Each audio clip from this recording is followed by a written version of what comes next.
Welcome to the Ray Harryhausen Podcast, the show dedicated to the life, career and films of a special effects titan. Join us as we host in-depth discussions about the work, influences and legacies of this uniquely talented filmmaker. Brought to you by the Ray and Diana Harryhausen Foundation, we will be delving into Ray's archive to bring a unique insight into his work, including exclusive audio from the man himself. We will be joined by special guests for retrospectives, exclusive announcements and competitions, so this podcast is a must-listen for all fans of the world of Ray Harryhausen, animation and classic filmmaking.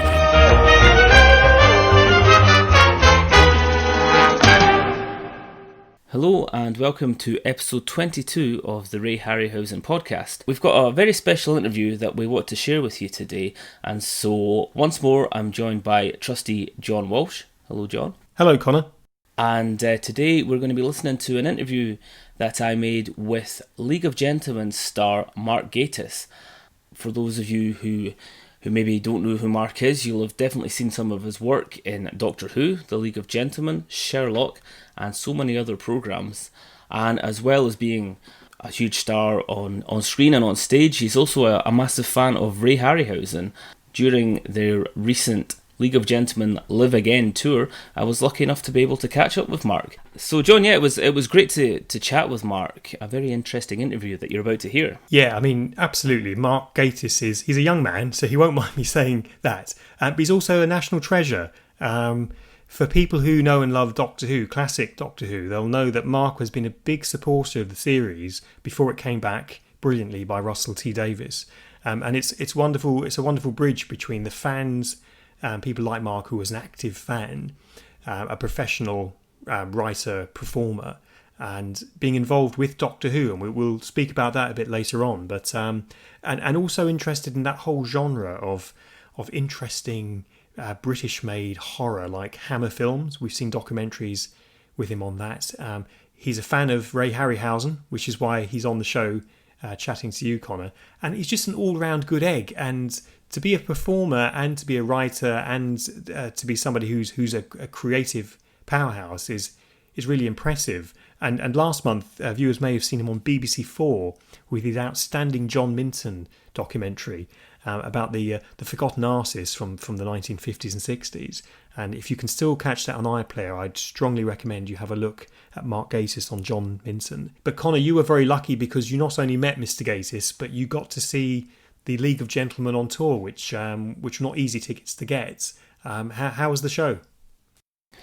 Well, yes, I have to thank my lovely wife for that, because she got me the tickets last year as a Christmas present, and I believe they sold out incredibly quickly, so I was lucky to get one. And yeah, the show was great. I can't believe it's been 13 years since the League of Gentlemen last toured. Back in 2005 was their last live performances, and it was as if they'd never been away. All the favourites, and a fantastic show all round, calling back to a lot of the classic sketches and a fabulous production. So it was great to see the League of Gentlemen live. But even better, as a bonus, on the day of the show, I received a message from Mark asking if we could meet up for a chat for our podcast, which was very nice of him. We were initially in contact with Mark because he very kindly retweets the Ray Harryhausen Twitter account and tells people when Jason and the Argonauts is on TV or shares images of some of Ray's models. So he was aware of our Twitter presence, and he very kindly offered to share some of his memories of Ray's films. So let's start by listening to Mark chatting about his memories of classic Ray Harryhausen films. It's hard to pinpoint. I'm almost sure it was Jason and the Argonauts, which seemed to be on every week when I was a child. And because if you look back, you find it wasn't. It was like all those great things. It was a bank holiday sort of staple. But that's the one that absolutely got me. And so I don't know how old I was, but I remember being more frightened of Telos than anything else, and that includes even Buck the Gargoyle in Doctor Who, which destroyed my childhood, and so many other terrifying things. But Telos was the sound of that rending metal. I heard the other day, we were here in Edinburgh today, but the other day we were somewhere near a dockyard and I heard a screech of rending metal. And that's the first thing I think of. I always think he's coming after me. But that film, it's magic, that film. It's got so many brilliant things in it. Not least, obviously, the story itself, which is just so entrancing, and that brilliant cast. I used to quote these things with my friend. I offered him a ship. Turn down a ship of the gods. There's all that strange dubbing. The High Priestess of Hecate. I love all that. But obviously the big thing are Ray's monsters and the incredible spellbinding effect they had on us as children and continue to exert. Then I remember very vividly going to see Bambi, or trying to see Bambi, and it was full, and by fantastic chance, what was showing in the next screening, the cinema, was Golden Voyage, which of course was much better than going to see Bambi. So I remember seeing that at the pictures, and then the absolute thrill of anticipating the arrival of Eye of the Tiger. So I was in about 10 or 11 then. And actually anticipating a Harryhausen film was a very different feeling rather than just them being there on the telly. So it's a lot of mixed up things, and obviously Seventh Voyage on the telly and stuff like that, and also the other one, like Mysterious Island and Gulliver and some of the less celebrated ones. They were also part of that kind of bank holiday tapestry, I suppose. And the 1970s seemed like such a rich period for Ray Harryhausen fans, because there was the 2 Sinbad films, which were a huge success, but a lot of his films were re-released at that point as well, so people could see Jason on the big screen and see Seventh Voyage even was re-released. So It's possible I might have gone to the pictures to see it, because we used to go to see everything when I was little, but and then it, as I say, it just seemed to be always on the TV. So it's all mixed up really, but it's an effect that you can't kind of quantify. Everyone in Tom Hanks to John Landis to so many amazing Hollywood people literally got down on their knees in front of Ray Harryhausen to say what he'd meant to them and what that charm did, what that spell was that his artistry exerted. As I say, the fact you can literally see his fingerprints. Although 1 million years BC, there's another one you see that, and whenever I first saw that, I don't know, but I knew it was him. I suppose that's like seeing the brushstrokes of an artist. There were other things which I loved, obviously, like Land That Time Forgot, Roger Dickens, but he used puppets, and When Dinosaurs Ruled the Earth, but it wasn't the same. Because he was a genius, and the incredible artistry and character he put into those creatures. Trog in Eye of the Tiger is a heartbreaking character, like a sort of simpleton. I loved him, and as I say, you could recognise it miles away.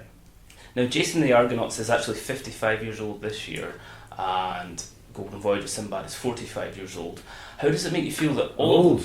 45 years young, yeah, by Ray's standards it's actually quite a new film, but how does it make you feel that all of the models from the film that you've just mentioned still exist and are still being looked after and are essentially in perfect condition for the most part, apart from poor Trog, unfortunately. He was cannibalised soon after the making of Eye of the Tiger. He was turned into Calibos from Clash of the Titans. Just Ray armatures were quite hard to come by, so we have a replica of Trog. Right. We have his horn, but the rest of the model was used for Calibos, unfortunately. Tragic. But aside from Trog, especially in those later films in the 1970s, the model collection is largely intact. Yeah. And we at the Ray Harryhausen Foundation are looking after the models, preserving them where possible and exhibiting them around the world. Well, inevitably, it's like you have slightly mixed feelings. I remember coming across the Play School toys in the Bradford Museum of Film and Television and thinking they're in a museum, and I remember watching them. That gives you pause. But obviously, I'm thrilled that they're preserved, because that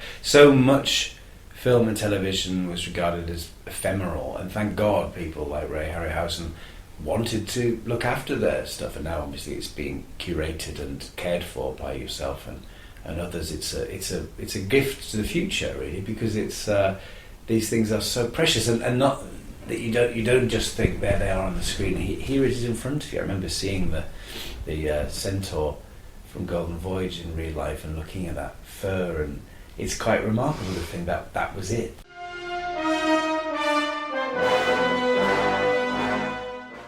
Now that was fabulous, and I kind of agree with Mark. It was a special time when films were on television.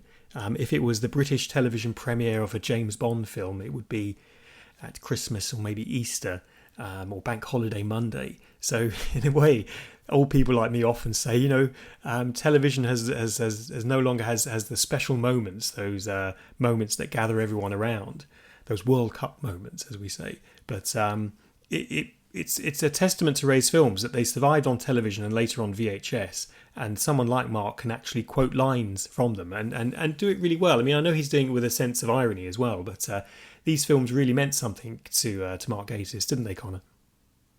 Yeah, that's right. That's the impression I got, was that there was just a lot of love for these films, a lot of affection for the movies, and they've clearly seared themselves into Mark's consciousness for him to be able to recite lines on a whim like that. So interesting to hear him chat, but also I think you're being a little hard on yourself. I think people of your generation and Mark's generation do represent a slightly younger fan base. I suppose the next generation, the generation that maybe weren't around to see Seventh Voyage of Sinbad on the big screen, or even Jason and the Argonauts on its first release, but were able to experience the films throughout their second lease of life when they start to appear on British television. And so I think that's very interesting to see. As I said to Mark, it seems like the 70s were a very rich time to be a fan of Ray's, because you could watch the films on television, but also there was a few re-releases and you could pop into the cinema, as well as the Sinbad films, which were newly released. So that whole kind of genre of British sci-fi, and I think Ray kind of falls into that camp, even though the films were funded by Columbia Pictures and Ray was American, they were made here with British talent. So Nigel Neal was involved with First Men in the Moon, and of course Mark Gatiss is a big fan, so much so that in 2010 he created the TV movie First Men in the Moon, and it was shown on BBC4, and his was, dare I say it, the heresy of saying it, was more in keeping with the original book, because it was just two chaps who ended up on the moon. It was Mark Gatiss and the brilliant Rory Kinnear.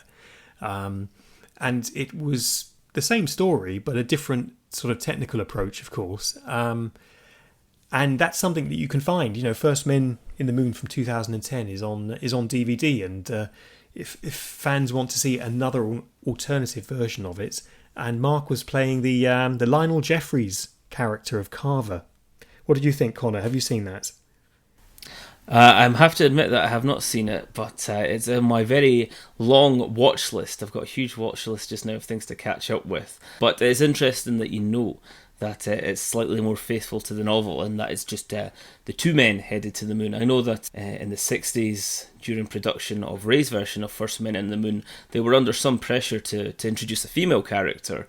Charles Schneer and his production studio felt that the film needed an extra character to appeal to a female audience, or to appeal to people who wanted to see the lovely Martha Hyer on the big screen. So it's interesting that in 2010, Mark's version of the film was able to stick closer to the H.G. Wells manuscript.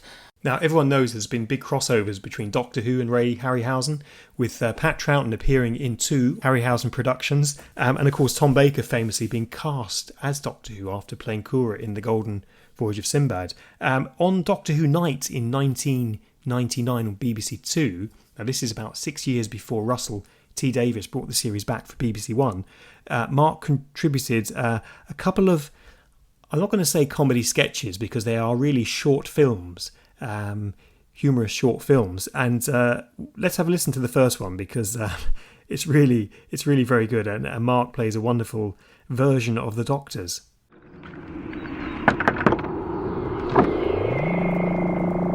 Yes? Hello. Can I help you? Yes, I'm bad. You're bad? Yes. What do you want me to do about it? Stop us. Wait a minute. Doctor. No,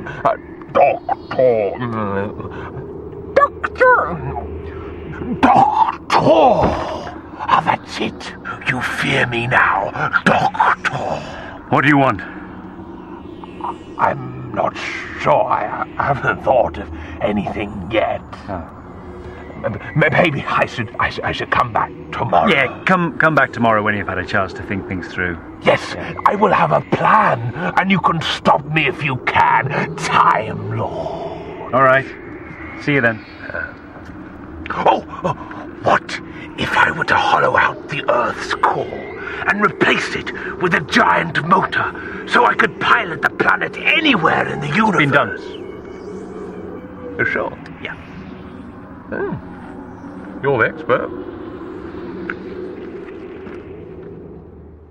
Are you a Doctor Who fan, Connor? A fan of the more recent ones, yes. I must admit that the classic eras of Doctor Who, Tom Baker and so forth, were a little before my time. And of course, I'm of the generation that grew up with no Doctor Who. By the time the Russell T Davies version, the comeback in the mid-2000s, I was already 20 years old. So I kind of grew up without in a Doctor Who-less world, apart from the TV movie in the mid-90s. So it's something that made its comeback when I was already a little older. But it's, as you say, the era of Doctor Who corresponds so much with Ray's work, and although Ray was an American man, the British actors which were used in many of his films, there's so much crossover, and it is very interesting that it's another rich source of inspiration for creative people in this day and age. Absolutely, and what you're referring to, the non-Doctor Who years, are known by Doctor Who fans as the wilderness years. So not to over-dramatise the terrible lack of Doctor Who in those drought years, but they are referred to officially as the wilderness years. Now, had Ray been making films today, or had Mark been born 20 years earlier, he probably would have found himself in one of Ray's films, along with David Walliams, who you would have heard in that first short comedy film. And of course, David Walliams appeared in Doctor Who proper, if you will, with Matt Smith in one of the episodes based in a hotel. But here's the second short film from Mark Gatiss from Doctor Who Nights, where the original idea is pitched to the head of drama. Let's have a listen.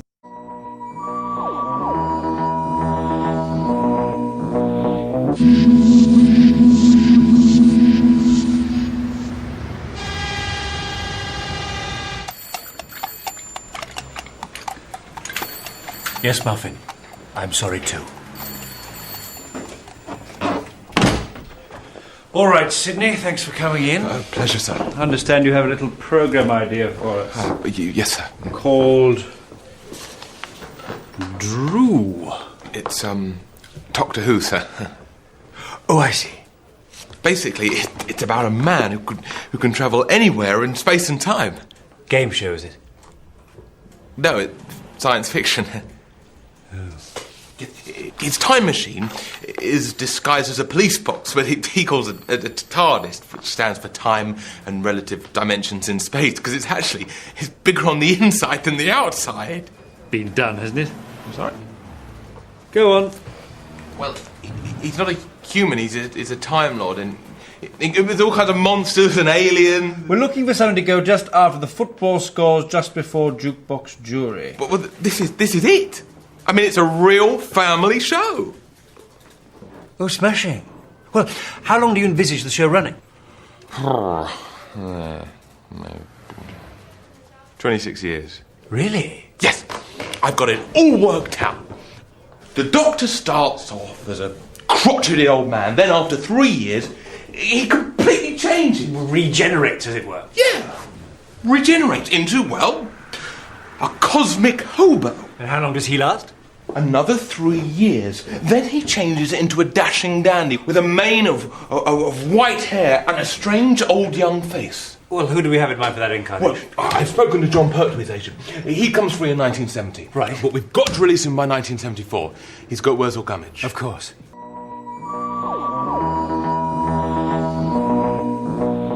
Now, that particularly resonates with anyone who's ever pitched to a commissioning editor.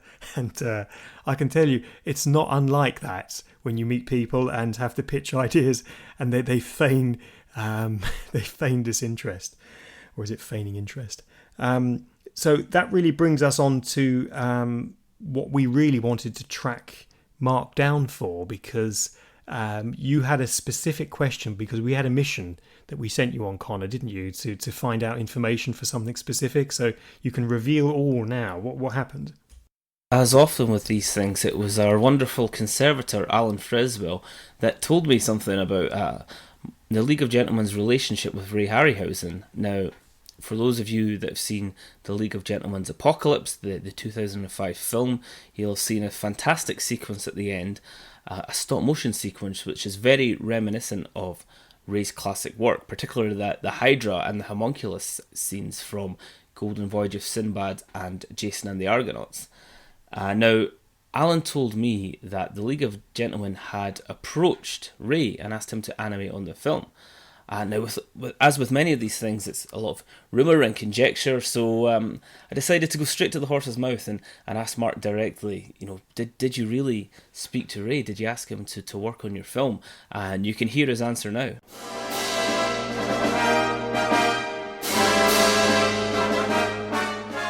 Yes, it's true. Well, of course, we wanted to have a stop-motion monster in it. So what else would we do but ask Ray Harryhausen? I mean, I knew he was basically long retired, but you never know. I'm always doing this. There's no harm in asking.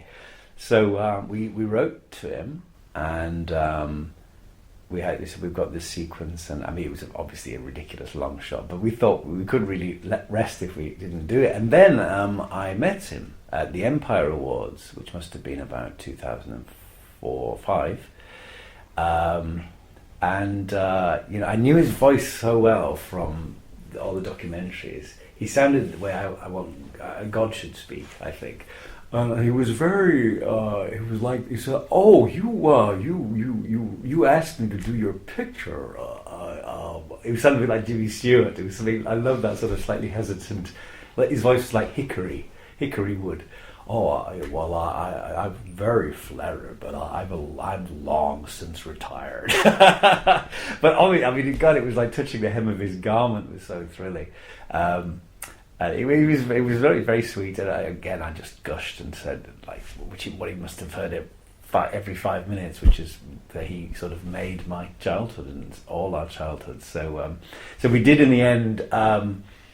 A company called McKinnon Saunders did our two. We had two. We had a 3-headed monster and a sort of homunculus, and then they were done with stop motion. So it was our little nod to Ray's legacy. And it was a wonderful sequence, and obviously the homunculus calls back to the Golden Voyage of Sinbad, and the 3-headed monster, very reminiscent of the Hydra. And you were, of course, the actor that was fighting this creature. How did you feel to fight a stop motion creation? Well, again, it's one of those pinch yourself moments when you find yourself doing the thing you used to read. I remember reading interviews with people like Todd Armstrong saying it was so bloody exhausting, and it really is very difficult. I stood there with a spear, fighting nothing for hours and hours and hours, and trying to choreograph where the tail would swish and things. You think this is exactly what they always said it was like. It's really hard, but I knew it would be worth it.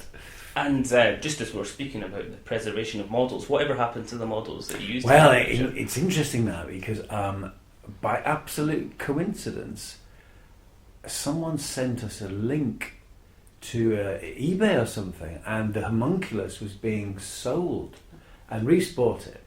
This is only about last year. I had no idea what happened to the Hydra, the 3-headed one.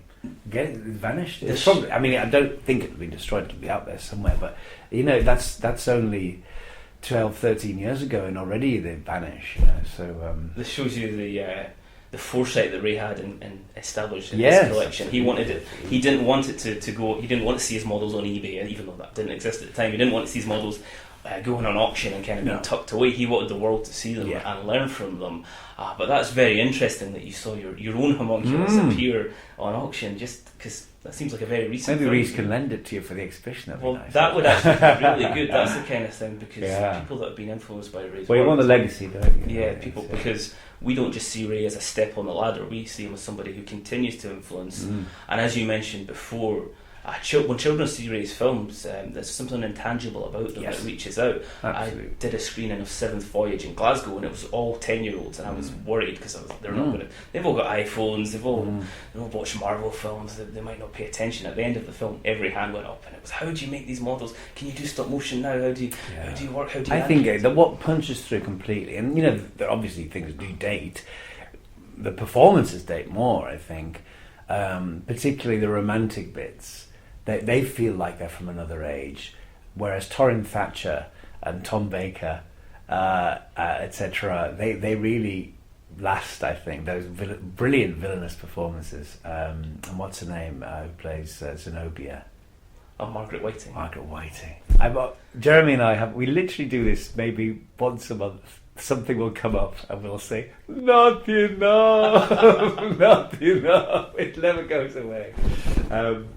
But I can, if you get the right circumstances, I think children will always be entranced by them because they are charming. There's something indefinably beautiful about them, which, and again, without sounding Luddite, CG dates so quickly. I saw Alien 3 recently again, and the CG in that is incredible. And of course the first Alien does not date because it's got nothing dateable in it in that sense, and so by dint of it being what it was, super dynamation, etc., in its time, but it's Ray, isn't it?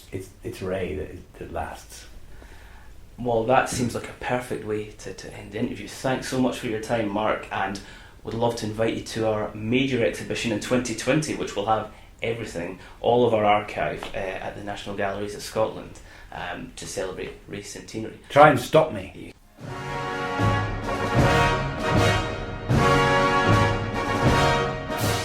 That's marvellous. And for Mark to be so generous with his time, to be so generous about his well, there's no vanity there, is there? He was happy to say no. He said no, but I wanted to ask anyway.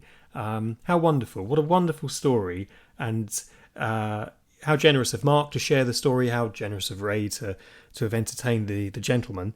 And now we're hoping that the original homunculus and the three-headed hydra will appear in our new book, Harryhausen, The Lost Movies. And Connor, you have an email address for people who think they want to contribute to the book. Can you remind us what that is? Yes, if you think you have anything which may be of interest to this project about the lost projects of Ray Harryhausen, then please get in touch via lostfilms@rayharryhausen.org.uk. Even if it's, as I mentioned, a rumour about Ray's involvement with something, or something more tangible like a letter or a photograph, or who knows, even a model, please get in touch, and we'd be delighted to hear your tales of the lost films, the lost projects, and the lost treasures of Ray Harryhausen. Absolutely. Now, the deadline for that is the end of October, first week of November, so get your inquiries into us, or if you want to ask us any questions about that as well, that would be terrific. Also, the last book that we did, Ray Harryhausen, the movie posters, which went very well indeed. We had screenings at the British Film Institute in London on the South Bank and at the Regent Street Cinema, again in London, where we had the 4K premiere of First Men in the Moon. And thanks to everyone who came along and made that a sold-out day. Thank you very much. Richard Hollis has done a terrific job with the book. And for those of you who don't know, we are on BBC Radio chatting to Jamoke on BBC Radio London about the book, and here's a brief extract. BBC Radio London. But does it come to the point where, are some of these posters really rare and really expensive? Yes, they aren't they, John? You'd agree with that? Yes, They're very absolutely. valuable. Yeah, there was a stage when we put together all of the posters in the book, and we nearly called it the £1 million poster book. Really? So, that's the extent. Think about when we were growing up, we would throw away packets of cornflakes. Yes. You wouldn't hold on to them, No. of course. And cinemas would do the same with old films. The film's gone, throw the posters out. So people like Richard and the collectors who've been involved in this book have really held on to something that's really going to grow. The thing is always is that question, isn't it? Is it junk or is it rare? You know, like I look at it and go, oh, I like it, but whoa, you know, is it really just junk? You can never tell. Well, Christie's now sell these at auctions, so now you can put a price on it. You can go online and see what a James Bond Goldfinger poster sold for 1 million years BC. So eBay and Christie's, between them, you can find an approximation. And if you went through and added up every film in that book, you'd be probably coming out of this studio a millionaire, Shimoki. Okay, well, in which case I've found a new calling. Film posters it's going to be. Well, at least with this book. So you can hear all of that on our SoundCloud page, can't they, Connor? Yes, that's right. If you subscribe to our podcast through iTunes or SoundCloud or any other podcast platform, you'll have seen the interview pop up earlier in the month, so you can listen to the whole interview there if you didn't get a chance to catch it before. A lovely chat with Richard and John, very close to the release date of the book. The book, we're talking about the Lost Films project now, but the book is still hot off the press, the poster book, and released on the 6th of September, so only really 2 or 3 weeks ago, and the feedback we've had from it so far has been fantastic. People really enjoying exploring Ray's posters. Absolutely. And now, as we sign off on this episode, we'll leave the last word to all of the gentlemen from the League of Gentlemen with an extract here from the League of Gentlemen's Apocalypse movie trailer.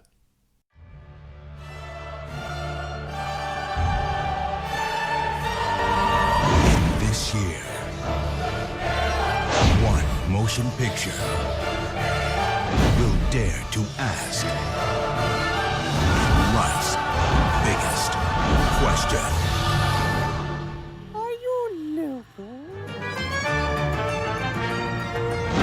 The League of Gentlemen's Apocalypse. Coming soon to local cinemas. Copyright in the Ray Harryhausen Podcast is owned by the Ray and Diana Harryhausen Foundation, a registered Scottish charity, number SC001419, 2018. This recording may not be reproduced in whole or in part without written permission from the Foundation. The views expressed within these podcasts do not necessarily reflect those of the Foundation, its trustees or employees. For further terms and conditions, please contact us at rayharryhausen.com, where you can also find our Facebook and Twitter links.